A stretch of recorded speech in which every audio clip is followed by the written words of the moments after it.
Today, Garden Heights is reeling after the shooting of a 17-year-old black teenager by a white police officer. We live in a complicated world. It doesn't seem that complicated to me. Violence, brutality. It's the same story, just a different name.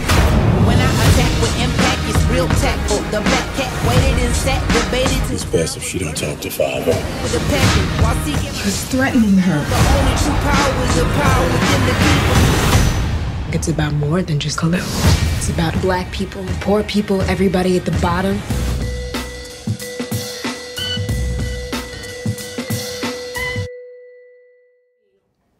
Hi guys. Hey. I'm so excited to be here. Kind of excited. Yesterday was pretty emotional watching the film. I'm sure you all were pretty emotional watching it as well. Yeah. So tell me, you know, as young actors, when did you first fall in love with acting, and how did that prepare you for this role? Wow. Well, I'll start. I started off as a dancer, and I would dance. So I guess performance was just kind of like in my blood. And I went to an art school, which then I was introduced to acting, and I fell in love with it. And yeah, that was kind of the start of my acting career. He can dance, like, oh my he can God. dance. We found out last night. You get some moves at the after party? I did that. So, you know, a 1-2. I did, yeah. I wish you would have saw it in the film. What about you all? I started with music as a singer and musician, and then I didn't ever know what acting was until honestly, I think I was watching The Wizard of Oz, which is really strange, but it was the first movie that was in color, if I'm not mistaken. Yeah. And it was something, I was so young when I saw that, and I was just like, I don't know what that is, but I want to try it. And then my first role was on Law and Order, and I was like, I thought I was going to do comedy. I was like this little kid in this really serious episode, and I fell in love with it after that. Yeah. Nice, nice. KJ, did you have a different experience coming from New Zealand, right?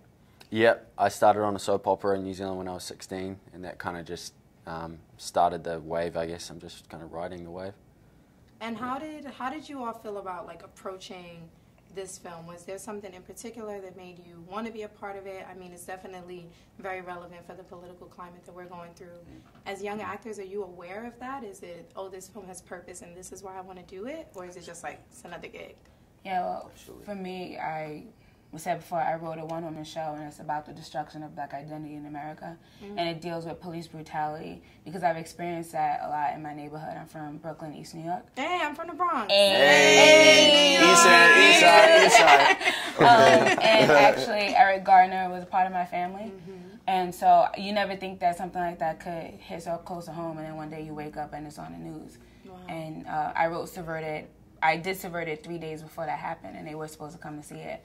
So it just, it really told me that that my purpose was bigger than what I thought. And then now I'm here doing this movie, you know, the first of its kind. So I feel very fortunate and feel like it's a part of whatever my mission is supposed to be here. I think the biggest gift that you get as an actor is to be able to tell a story like this, because a lot of it, I don't know if you guys agree, but a lot of acting sometimes is out of your control, like the parts that you get and the parts that, you know, sometimes it's a lot of choices and decisions, and I think this all walked into our lives at a time where unfortunately it's still really relevant, but it was a story that every single person involved in this film wanted to tell this story. Yeah. Absolutely. And what I love about it, you bring up Eric Gardner. There's several teachers actually who have campaigns to raise money so that they could screen The Hate U Give to their students. And coincidentally, not coincidentally, but a lot of the screenings are in cities and locations where a lot of unarmed black men were killed. And it's really powerful. So it's a very important film. Very important. Well, thank you so much. Thank you. Thanks for having me. You guys have fun at Tiff. Yeah. Try to have Yeah. some Thank fun you. and enjoy this moment.